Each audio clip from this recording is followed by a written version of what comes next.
Welcome to it's UTV. నేను మీ Nagaraj బైర్శెట్టిని. RDT అంటే rural development సంస్థ. ఇది కరువు జిల్లా అయిన అనంతపురంకి ఒక జీవనాడి లాంటిది. ఎప్పుడో ఒక 60-70 సంవత్సరాల క్రితం లండన్ నుంచి ఇక్కడికి వచ్చిన విన్సెంట్ ఫెర్రర్ ఆధ్వర్యంలో అనంతపురం జిల్లా కళ్యాణదుర్గంలో ఆర్డిటి అనేది ఇక్కడ పురుడు పోసుకుంది. ఇక్కడ స్టార్ట్ అయిన ఆర్డిటి కార్యక్రమాలు అంచెలంచెలుగా ఎదుగుతూ ముందుకు పోతూ ఒక అనంతపురం జిల్లానే కాదు, రాయలసీమను దాటి పొరుగు రాష్ట్రమైన తెలంగాణ రాష్ట్రంలో కూడా చాలా జిల్లాలకు వ్యాపించి అక్కడ ఉన్న పేద ప్రజలందరికీ కూడా సర్వీస్ చేస్తుంది. మొత్తంగా చెప్పాలంటే రాయలసీమతో పాటు తెలంగాణలోని పలు జిల్లాల్లో ఉన్న పేదవారి జీవితాల్లో వెలుగులు నింపుతూ వస్తుందన్నమాట. అలాంటి వెలుగులు కాస్త మాయమైపోయి మళ్ళా పేదవారి జీవితాల్లో చీకటి అలముకునే పరిస్థితి ఇప్పుడు వచ్చింది. దానికి కారణం FCRA అంటే ఫారిన్ కాంట్రిబ్యూషన్ యాక్ట్పై కేంద్రం విధించిన ఆంక్షలు. ఈ ఆంక్షల కారణంగా ఆర్డిటికి విదేశాల నుంచి వస్తున్న ఫండ్ అంతా కూడా ఇప్పుడు నిలిచిపోయింది. దీంతో ఆర్డిటి కార్యక్రమాలు ఏదైతే ఆర్డిటి అమలు చేస్తున్న ఆ కార్యక్రమాలు కాస్త బ్రేక్ పడే అవకాశం ఉంది. చాలా ఆసుపత్రుల్లో వైద్య సేవలు తగ్గిపోతున్నాయి. పిల్లలకు చదివించాల్సిన విద్యాబుద్ధులు నేర్పుతుంటే వాటిని కూడా కాస్త బ్రేక్ పడే అవకాశం ఉంది. ఎంతోమందికి అంటే పాకలున్న చోట సొంతిళ్ళను కూడా నిర్మించారు ఆర్డిటి. అలాంటి కొన్ని నిర్మాణాలు ఉన్న ఇల్లు కూడా ఆగిపోయే పరిస్థితి ఉంది. వీటన్నిటికలా నెరవేరాలంటే FCRAకి క్లియరెన్స్ ఇవ్వాలనే డిమాండ్ అయితే క్రమేపీ జిల్లాలో పెరుగుతుంది. ఈ నేపథ్యంలోనే అనంతపురం వైఎస్ఆర్ కాంగ్రెస్ పార్టీ అనంతపురం మాజీ ఎంపీ కళ్యాణదుర్గం నియోజకవర్గ ఇన్ఛార్జిగా ఉన్న తలారి రంగయ్య గారి ఆధ్వర్యంలో ఈ నెల 4న కళ్యాణదుర్గం నియోజకవర్గంలో 16 రోజుల పాటు 209 కిలోమీటర్ల మేర ఆయన పాదయాత్ర చేస్తున్నారు. ఈరోజు ఆ పాదయాత్ర కళ్యాణదుర్గం నియోజకవర్గ పరిధిలోని చెన్నంపల్లికి చేరుకుంది. ఆయన డిమాండ్ ఒకటే, FCRAని పునరుద్ధరించాలి, దానికి గ్రీన్ సిగ్నల్ ఇచ్చి ఆర్డిటిని ఆదుకోవాలి, ఆర్డిటిని ఆదుకుంటే పేదవారిని ఆదుకున్నట్టే అన్న డిమాండ్ ఆయన వినిపిస్తున్నారు. ఇదే విషయమై తలారి రంగయ్య గారు ఇక్కడికి వస్తున్నారు. ఆయన అడిగి ఆ వివరాలన్నీ మనం తెలుసుకుంటాం.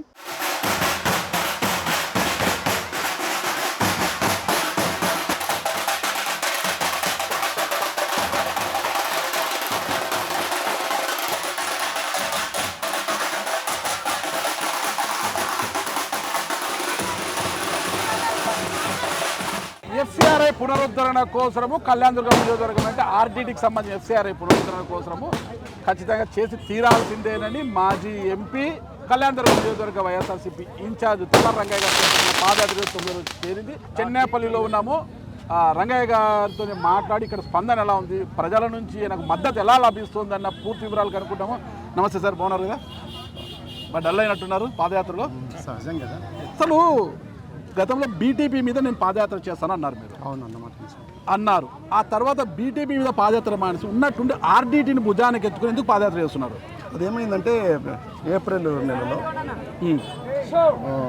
ఆర్డిటికి FCRA రెన్యువల్ పూర్తి ఆగిపోయి అకౌంట్లు కూడా ఫ్రీజ్ చేసే పరిస్థితి వచ్చింది. ఓకే, ఏదైనా కూడా ప్రజా ప్రయోజనం ఉండాలని నేను చేసే పనిలో ఈ పేద ప్రాంతానికి, ఈ పేద ప్రజలకి ఆర్డిటి చాలా ముఖ్యమైనది.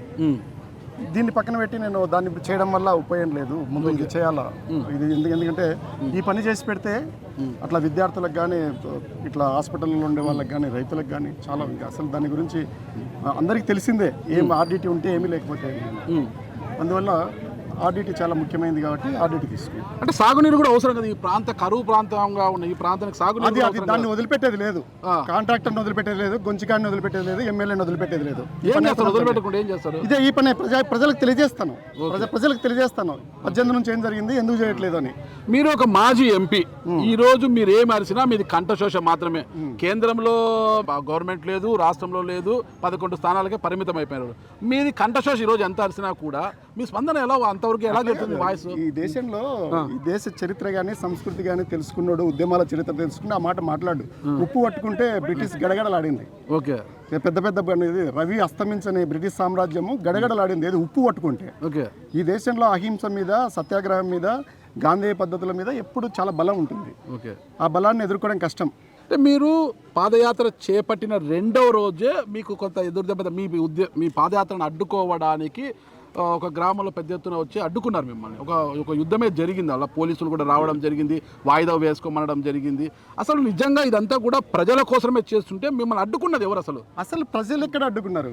మీరు అడ్డుకున్నారు అనేది తప్పు. విషయం ఏమిటంటే మేము ఆ రోజు బొమ్మిగానిపల్లి తాండా మీదుగా బొమ్మిగానిపల్లికి వచ్చి ఉన్నాం. భోజనం చేస్తున్న టైంలో వాళ్ళు వేరే మీటింగ్ పెట్టుకొని కళ్యాణదుర్గంలో అందరినీ బైకులు వేసి అక్కడికి పంపించారు, ఫ్యూయల్ కూడా వేసి. ఓకే, ఏం ఫ్యూయల్ ఏంది అనేది అందరికీ తెలిసిందే. ఓకే. వేసి పంపించిన తర్వాత నేను మధ్యాహ్నం 2 గంటలప్పుడు 2:30 అప్పుడు 3 అవుతుంది అనుకుంటాను, 3 గంటలప్పుడు వచ్చారు, 2 ఎస్ఐలు వచ్చారు. ఓకే. సార్ అక్కడ ఇప్పుడు జనం గుమిగుడుతున్నారు, మాకు సమాచారం ఉంది, కొంచెం ఎక్కువ మంది వస్తారని, మేము క్లియర్ చేసేంత వరకు మీరు పోవద్దు సార్ అని చెప్పారు. పర్వాలేదు ఉంటాను, వెయిట్ చేస్తానని చెప్పాను. వచ్చింది కూడా Chetturu SI, Brahmasamudram SI. Wait చేస్తాను అని చెప్పాను. చెప్తే నేను అంచనా 20 అని ఆయన చెప్పిన తర్వాత 60 అయింది, 60 పోయి అది 200 దాటి 300 దాకా కూడా అయింది. అయిన తర్వాత మళ్ళీ వచ్చాడు, ఎందుకంటే మా వాళ్ళు కూడా ముందు రోజే 2 డిఎస్పీలు చాలా పెద్ద ఎత్తున గొంచితాండలో ఒక భుజాల మీద ఎత్తుకొని తీసుకొచ్చినారు. శ్రమ వృధా కాకూడదు అనేది వీళ్ళ ప్రయత్నం. అంతేకాకుండా ఎటువంటి పరిస్థితుల్లో మా గ్రామాల నుంచి రంగయ్యని అరెస్ట్ చేయకూడదు అనేది కూడా గట్టి ప్రయత్నం. ఈ పరిస్థితుల్లో పోలీసులు కాకుండా వేరే వ్యక్తులు వచ్చి అడ్డుకుంటామంటే వాళ్ళు మనసులో అయితే మేము ఇదే కదా అన్నారు. అంతేకాకుండా ఇంకోటి ఏంటంటే మీరు ఈ రోజుకైనా మీరు వెళ్ళి కనుక్కోవచ్చు, ఆ చుట్టుపక్కల గ్రామాల వాళ్ళు ఎవరు రాలేదు అక్కడికి, వేరే ప్రాంతం నుంచి, అంటే అదే నియోజకవర్గమే వేరే వ్యక్తులు వచ్చి ఉన్నారు. తర్వాత మళ్ళీ మా వాళ్ళు వెళ్తాంటే నేను చెప్పాను, అవసరం లేదు, పోలీసులు క్లియర్ చేస్తామన్నారు, వెయిట్ చేద్దామని. 2 డిఎస్పీలు చెప్తేనే ఒప్పుకోకుండా ముందు రోజు వచ్చినోడిని 2 ఎస్ఐలు చెప్తే ఆగినానంటే చూద్దామనే, ఎవరు వస్తున్నారో ఎందుకు వస్తున్నారో చూద్దామనే. తర్వాత మా వాళ్ళు వెళ్తామంటే వాళ్ళు వచ్చారు, సార్ మీరే చెప్పారు క్లియర్ చేసేంత వరకు వెయిట్ చేస్తామని, మీ వాళ్ళు వెయిట్ చేయకుండా ముందుకు వస్తున్నట్టే వాళ్ళు ఎవరు పోరు, మీరు క్లియర్ చేసి రండి అని చెప్పి నేను ఏం చెప్పానంటే, అక్కడ ఇప్పుడు ఎంతమంది ఉన్నారని అడిగారు. అడిగితే 300-400 మంది. నేను చెప్పాను, మీరు ఎప్పుడు క్లియర్ చేస్తే అప్పుడు పోతాను, నేను ఇక్కడే ఉంటాను, ఒకరోజు కాకపోతే 2 రోజులు. మీరు క్లియర్ చేయలేకపోతే అక్కడ 1:4 అక్కడ 1000 మంది ఉంటే నేను 4000 మందితో పోతాను అని చెప్పినాను. ఆ అవసరమే లేకుండా చూశారు 4 గంటలు, గట్టిగా తలంటినట్టున్నారు. ప్రజాస్వామ్యంలో అట్లా అధికార పక్షం వాళ్ళు, అది లోకల్ ఎమ్మెల్యే గారు చేయకూడదు కాబట్టి తలంటినట్టున్నారు. ఆయన చెప్పినాడు, ఎప్పుడు చెప్పి కూడా ఇంకా ఉండి అయిపోలేదు. చెప్పి కూడా ఏం చెప్పినా అంటే 4 రోజులు, 5 రోజులు, వారం రోజుల లోపు ఎఫ్సీఆర్ఏ చేయిస్తానన్నాడు. ఎవరన్నారు? మా గౌరవ ఎమ్మెల్యే గారు అన్నారు, కళ్యాణదుర్గం ఎమ్మెల్యే గారు అన్నారు. మీరు ఇళ్ళకి వెళ్ళండి, కేంద్ర నిర్ణయం కదా, మీరు అంటే ఉంటుందిలే కొంచెం భాగం, కేంద్ర నిర్ణయం అనడానికి లేదు. మన ఇద్దరం ఏది వియంకులం అయిపోయినాక బాగా పంచుకున్న తర్వాత 2 కుటుంబాలు ఒకటే. అప్పుడు నీ కుటుంబం వేరు, నా కుటుంబం వేరు. నువ్వు నా దగ్గర చేరి మంత్రి పదవులు తీసుకుంటే, నేను నీ దగ్గర చేరి మంత్రి పదవులు తీసుకుంటే, ఇక్కడ త్రిపుల్ ఇంజన్ సర్కార్ చేస్తుంది. అందువల్ల అది కేంద్రం ముఖ్యమంత్రి దృష్టికి తీసుకెళ్ళాలి. ఇంకా అయిపోలేదు. అదేమిటంటే 3-4 రోజులు, 5 రోజులు, వారం రోజులు కూడా నేను సాయంత్రానికి అయిపోయింది. నేను గౌరవ ఎమ్మెల్యే గారికి చెప్పేది ఏంటంటే, ఇది చాలా ముఖ్యమైనది, దీనికోసం తెలియదు అది ముఖ్యమైనదని. అది ఆయన తెలుసుకుంటే నాకు ఈ అవసరం లేదు కదా, ఆయన కూడా తెలుసు కదా. తెలిస్తే నన్ను పాదయాత్ర నన్ను ఢిల్లీకి చేయమన్నాడు కదా. ఓకే. ఢిల్లీకి పోయి ఈ నుంచి ఢిల్లీకి పోమని కరెక్టే కదా. ఢిల్లీకి పోతే మీ ఘోష ఏందో ఢిల్లీ పెద్దలకు తెలిస్తే లాభం ఉంటుంది కదా. అక్కడ నుంచి ఢిల్లీకి నడుచుకుంటూ పొమ్మంటున్నాను నారాజ్, అది నేను చెప్తుంది. ఆడికి పోయి చేయమంటే జంతర్ మంతర్లోనో పార్లమెంట్ మీదనే ఇబ్బంది లేదు, ఇక్కడ నుంచి నడుచుకుంటూ పొమ్మంటున్నాడు. అక్కడ లబ్ధిదారులు ఎందుకుంటారు?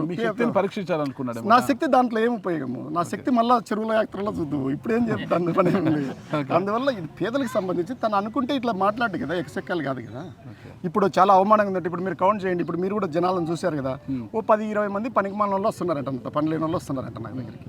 మిగతా వాళ్ళంతా అడ్డుకున్నారంట. Black flag. సరే, నేనే అడుగుతున్నా స్ట్రైట్ గా, ఇంత మందిని చూస్తున్నారు అంటున్నారు కదా, వీరిలో ఆర్డిటి వల్ల మేము లబ్ధి పొందాము, ఈ రోజు ఆర్డిటికి ఎఫ్సిఆర్ఐ రద్దు చేయడం వల్ల మేము నష్టపోతున్నాము, మా జీవితాల్లో చీకటి అలుముకున్నబోతుంది, మాకు ఇక ఎంసీఆర్ కాలని అన్న సామాన్యమైన ప్రజలు ఎంతమంది? మీ పార్టీ కార్యకర్తలు, మీ పార్టీ నాయకులు తప్పితే ఎంతమంది మీ పైన ఉన్నారు? పోలేడు, ఈ నుంచి బండి ఎక్క కూడా చూడండి, చూసుకో.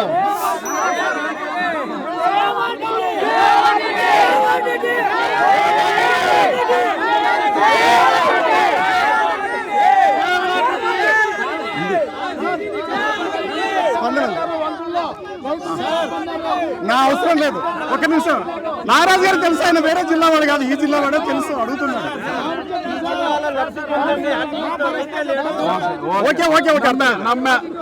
లబ్ధిదారులు ఉన్నారు, లబ్ధిదారులు బాధితులు ఉన్నారు, నాకు అర్థమైంది. ఓకే, మరో ప్రశ్న అడుగుతున్నాను. ఇంకొకటి ఏంటంటే, ఒక్క కళ్యాణదుర్గంలోనే కాదు కదా, జిల్లా వ్యాప్తంగా ఇలాంటి ప్రజా ఉద్యమాలు అంటే వందలు కాదు లక్షల్లో ఇదే జిల్లాలో ఉన్నారు. ఆర్డిటి ద్వారా లబ్ధి పొందిన వారు లక్షల్లో ఉన్నారు. మరి ఎందుకు వేరే ప్రాంతాల్లో ప్రజా ఉద్యమాలు జరగడం లేదు ఆర్డిటి కోసము? ఇది మా ఎమ్మెల్యే ప్రశ్న. పదే చేస్తున్నాడు, పదే చెప్తున్నా, అర్థం కాకుండా మళ్ళీ వేయిస్తున్నాడు ఇదే ప్రశ్న. ఓకే, ఎందుకు అన్నిసార్లు వేయించడము? నేను చెప్తున్నాను, ఒక డచ్ దేశస్థుడు ఆర్డిటి తరపున ఫెర్రర్ గారు పంపిస్తే గొంచితాండా అనే ఒక చిన్న గిరిజన హ్యామ్లెట్లో ఆయన మొట్టమొదటిసారి ప్రారంభం చేసినాడు ఏరియా ఆపరేషన్స్. ఓకే. నేను ఆ పుస్తకాలు చదివి లిటరేచర్ చదువుకొని ఎక్కడి నుంచి ప్రారంభం చేస్తే బాగుంటుందంటే అది ఉరవకొండ నియోజకవర్గంలో ఉంది. కళ్యాణదుర్గం నియోజకవర్గం నుంచి కాదు నేను పాదయాత్ర ప్రారంభం చేసింది, ఓకే. అక్కడి అక్కడి నుంచి ప్రారంభం చేశాను. ఓకే. లేదంటే అది కొన్ని కిలోమీటర్లలోనే నేను ఇవతలకు వచ్చి పడ్డాను అంతే. కానీ పదే పదే ప్రశ్న ఏంటంటే ఇది ఒక ప్రశ్న, కళ్యాణదుర్గమే ఎందుకు అని కలెక్టర్ గారికి, ఎస్పీ గారికి, అందరికీ అట్లా ఎక్కించి పెట్టారు. కళ్యాణదుర్గంలోనే దేశం మొత్తం మీద అనంతపురం ఎందుకంటే అనంతపురంలో పేదలు ఉన్నారు, అనంతపురం మొత్తం మీద కళ్యాణదుర్గంలో ఉన్నారని వాళ్ళు అనుకొని ఇక్కడ నుంచి స్టార్ట్ చేశారు. నిజంగా ఉన్నారు, ఇప్పటికీ రోడ్లు చూస్తున్నాం, ప్రజలను చూస్తున్నాం కదా. అందుకని అది చారిత్రక కారణం.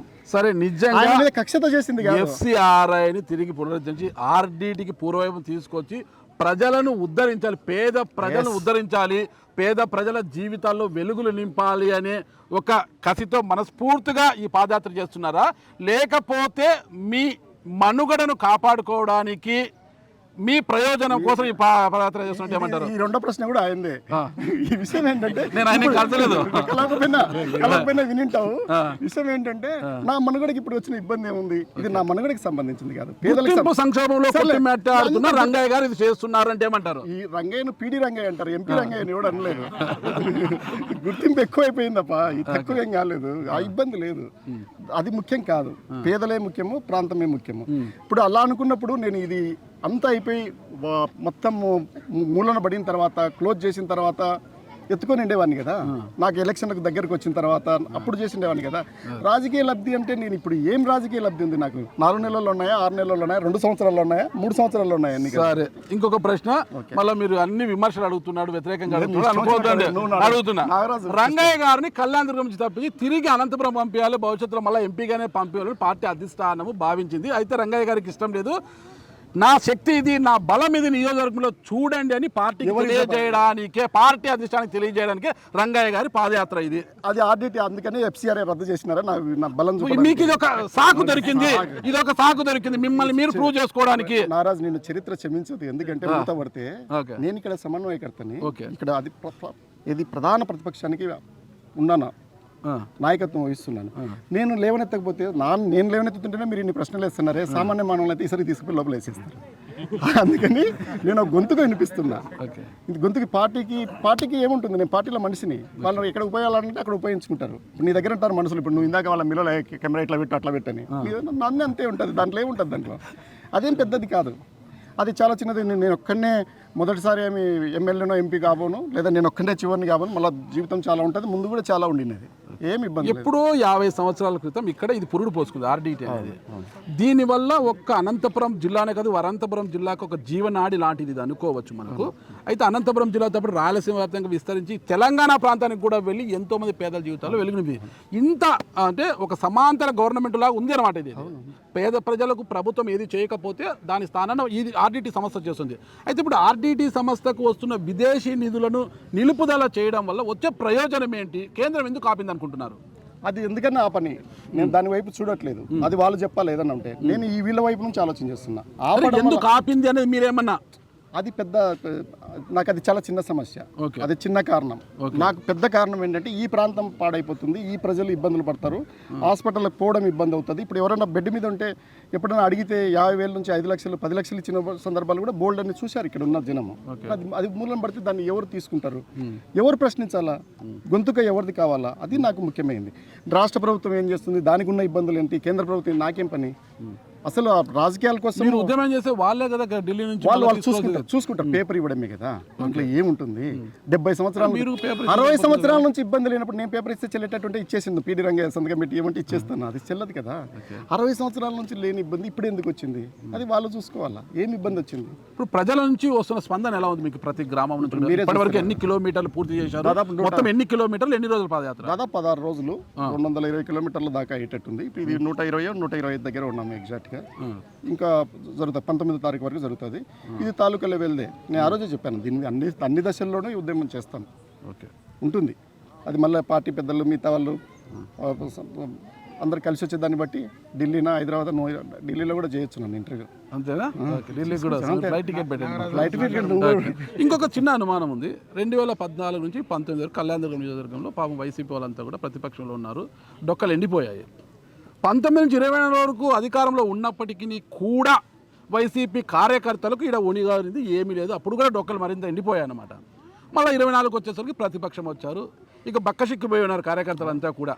మరి రంగయ్య గారు చేసే పాదయాత్రకి దారి పొడుగునా ఖర్చు ఉంటుంది, పూలమాలంట, భోజనాలంట, మధ్యాహ్న భోజనాలు, ఉదయం స్నాక్స్ అవంట, రాత్రి మళ్ళీ మీరు బస చేస్తే మీ వెంట వచ్చిన వారికి అందరికి భోజనాలు, ఇవన్నీ కార్యకర్తలు ఎలా భరిస్తున్నారు? మరి ఈ నిధులన్నీ ఎక్కడి నుంచి వస్తున్నాయి? అది వాళ్ళని అడుగు. ఎందుకంటే ఇప్పుడు సత్యాగ్రహం చేసి వచ్చినాడు, స్వాతంత్రోద్యమ ఖర్చులు ఎవరైనా రాసినారా? ఇది కూడా అంతే. ప్రజలను ఇంతకంటే నష్టం జరుగుతుంది కాబట్టి ఆ నష్టం జరగకుండా ఉండడం కోసం వాళ్ళు చేస్తున్నారని నేను అనుకుంటున్నాను. నేనైతే ఎవరి మీద ఏం బలవంతం పెట్టట్లేదు, నాకేం లాడ్జీలు స్టార్ హోటల్ ఏం పెట్టట్లేదు. నేను అందరూ వాళ్ళు ఏం పెడుతున్నారో అదే తింటున్నాను, రాగి ముద్దలు చట్నీలు తింటున్నాను, వాళ్ళు ఇళ్ళలోనే పడుకొని లేసి వస్తున్నాను. మిగతా అన్ని నాతోనే క్యారీ అవుతున్నాయి. ఉంటాయి, లేకుండా ఎలా ఉంటాయి? ఉంటాయి వాళ్ళు చూస్తూ ఉంటారు, దాంట్లో ఇబ్బంది ఏం లేదు కదా. ఓకే, మీరు చేసే ఈ పాదయాత్ర ఒక వృధా ప్రయాస, దీనివల్ల వనగురే ప్రయోజనం ఏమీ లేదు అని అంటే మీరేమంటారు? అసలుకి మీరు మమ్మల్ని అవమానిస్తున్నారు అంటాను. మీకు లెక్క లేదు మేమంటే అంటాను. మీ పేద ప్రజలు అంటే దిక్కు లేదు, మీకు లెక్క లేదు, మీకు తెలుస్తుంది కూడా. ప్రజల ఉద్యమాన్ని, వాళ్ళ ఆకలిని, వాళ్ళకు ఉన్న అవమానాలని మీరు తక్కువ అంచనా వేస్తున్నారు. ఎక్కడో ఒక రంగయ్య పాదయాత్ర చేసి ఎఫ్సిఆర్ఐని ఎందుకు పునరుద్ధరించాలి అని వాళ్ళు అడిగితే ఏం చెప్తారు? ఎవరు అడిగేది? ఒక్కటి కాదు కదా, ఇంతమంది ఉన్నప్పుడు ప్రభుత్వం నీకు దిక్కు లేనప్పుడు, నీకు భవిష్యత్తు కనబడినప్పుడు నువ్వే దిగి వస్తావు. నీకు రాసి పెట్టింది అది. రంగయ్య పాదయాత్రకి అంత ప్రజల పాదయాత్రకి అంత దమ్ము ఉంది. రంగయ్య ఒక్కడిది కాదు అది. ఓకే, మీరు పాదయాత్ర చేస్తారు, మీ పొట్ట తగ్గుతుంది, మీరు బరువు తగ్గుతారు, ఆరోగ్యం పెంచుకుంటారు, కానీ బొబ్బలు కూడా వస్తాయి. ఓకే, అన్ని వస్తాయి, కానీ ఎఫ్సిఆర్ఐ మాత్రం పునరుద్ధరించబడదు. ఏం చేస్తారు? నాకు కాదు ప్రభుత్వం పునరుద్ధరించకపోతే కేంద్రం చర్యలు తీసుకోకపోతే తర్వాత వాళ్ళకి కార్యాచరణ ఏంటి? మాకు బతుకులు లేకుండా, మాకు మెతుకులు లేకుండా చేస్తే వాళ్ళకి బతుకులు లేకుండా చేస్తాం. గుర్తుపెట్టుకో. ఒక్క పాదయాత్రతో చూద్దు, మాకు మెతుకులు లేకుండా చేస్తాం. ఫైనల్ గా ఒకటే, ఈ పాదయాత్రలో విశేష స్పందన వస్తుంది కదా, దీనిని ఉద్దేశించి రాష్ట్ర ప్రభుత్వానికి కావచ్చు, కేంద్ర ప్రభుత్వానికి కావచ్చు, మీరు ఇచ్చే అల్టిమేటం ఏంటి? అసలు అల్టిమేటం ఒకటే, ఎఫ్సిఆర్ఏ రద్దు చేయండి, పునరుద్ధరించండి. ఎందుకంటే పేదలు ఇబ్బంది పడతారు. మీకు ఇంత డెప్త్ అర్థం కాదు. ఈ ప్రాంతంలో ఉన్న పేదరికం కానీ వాళ్ళ పరిస్థితులు కానీ అర్థం కాదు. మీకు ఎవరో ఇచ్చినారో ఇన్ఫర్మేషన్, అది తప్పుడు ఇన్ఫర్మేషన్. ఈ ప్రాంతానికి సంబంధించి, ఆర్డిటీకి సంబంధించి దాన్ని మనం మీరే చెప్పారు కదా, ఆల్టర్నేటివ్ చేయలేము, కష్టం అవుతుంది. ఇప్పటికే ఏంటంటే ఆ పేషెంట్ని ఎక్కడికి పంపాలో తెలియట్లేదు. స్టూడెంట్ సీట్ అయిపోయింది, ఆర్డిటీ సెట్ అయిపోయింది. ఆసుపత్రులలో వైద్య సేవలు కూడా అకౌంట్లో నుంచి డబ్బులు తీసుకొని ఇవ్వట్లేదు. ఏమనంటే ఏం చెప్తారంటే రంగయ్య ఉన్నప్పుడే జరిగిందంటారు. ఎప్పుడు జరిగింది అట్లా? అది అబద్ధం. నేను ఉన్నప్పుడు అట్లా జరగలేదు, ఎప్పుడు జరగలేదు. మొదటిసారి పెద్ద ఇబ్బంది వచ్చింది. అబద్ధాలు చెప్తున్నారు, అబద్ధాలు చెప్పి నమ్మించినారు కాబట్టి వాళ్ళు వచ్చినారు. వాళ్ళకి అర్థం, ఆ గ్రామస్తులు లేడీస్ అంతా వచ్చినారు వాళ్ళ దగ్గరికి. నేను కాదు తలంటింది, వాళ్ళు అంటున్నారు. ఆ గొంచిత అది బొమ్మిగానిపల్లి తండ నుంచి చూసుకుందామని చెప్పినారు. మళ్ళీ కావాలంటే 30 అడగొచ్చు వాళ్ళని. ఇప్పుడు బాధ్యతగా ఉండాల్సిన ఎమ్మెల్యేకి ఇబ్బందులు పడుతున్న ప్రజలకు రంగయ్య గారు ఇచ్చే సందేశం ఏంటి? నాకు ఎమ్మెల్యేతో ఏం పని? నాకు టార్గెట్ ఎమ్మెల్యే కాదు. నాకు ఆర్డిటీకి ఎఫ్సిఆర్ఏ 2000, అది చిన్నది ఎమ్మెల్యే అనేది. అది నేను చూడండి కాదు, నేను ఆఫీసర్ కూడా ఉన్నప్పుడు కూడా నా ముందు ఎమ్మెల్యేలు కూర్చున్న వాళ్ళే. కొత్తదేం కాదు అది. నాకు అసెంబ్లీ డ్యూటీలు కొత్తది, నాకు అది చిన్నది. దానికి నాకు ఇదే పెద్దది. మ్యాన్చు ఫెర్రర్ నుంచి మీకు ఎలాంటి సహకారం? నేను ఆయన ఎప్పుడు మాట్లాడలేదు. నేను ఇప్పటికి కూడా చెప్తున్నాను కదా, రాష్ట్ర ప్రభుత్వము, మోడీ గారు, చంద్రబాబు నాయుడు, మ్యాన్చు గారు, ఇవి కాదు ముఖ్యమని నేను అనుకుంటున్నాను. నాకు ప్రజలే ముఖ్యమని. వాళ్ళేం నన్ను కాంటాక్ట్ చేయలేదు. నేను ఫెర్రర్ తర్వాత మ్యాన్చు ఫెర్రర్ ఇప్పుడు అంటే కాంటాక్ట్ చేయలేదు. నాకు అవసరం లేదు. బాధ్యత లేదంటారా? అది వాళ్ళు చూసుకుంటారు, వాళ్ళ ప్రయత్నాలు ఏవో వాళ్ళు చేసుకుంటుంటారు. మేమిద్దరం కలిసి పనిచేసుకుంటాం. నేను ప్రజలకు తెలియజెప్పదలుచుకున్నాను, ఒక ప్రధాన ప్రతిపక్షంలో మీరు నష్టపోతారు, మీకు ఇది నష్టం జరుగుతుంది, చెప్పాల్సిన బాధ్యత నాది.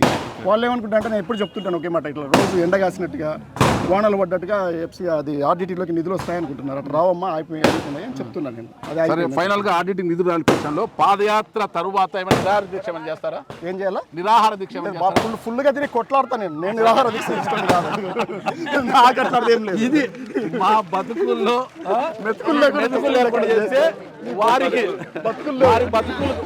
బతుకులు లేకుండా చేస్తామని గట్టిగా బల్లగుద్ది మరీ తలారి రంగయ్య గారు చూశారు కదా. ఇప్పటి వరకు మాజీ ఎంపీ, వైఎస్ఆర్ కాంగ్రెస్ పార్టీ కళ్యాణదుర్గం నియోజకవర్గ సమన్వయకర్త అయిన తలారి రంగయ్య గారు, అంటే ఆయన అందరూ పీడి రంగయ్య అంటారు, పీడి రంగయ్య గారు చెప్పిన అంశాలు అసలు ఖచ్చితంగా అంటే జిల్లాలో మొట్టమొదటిసారిగా ఇక్కడే కళ్యాణదుర్గంలోని ఆర్డిటీ అనేది పురుడు పోసుకుంది.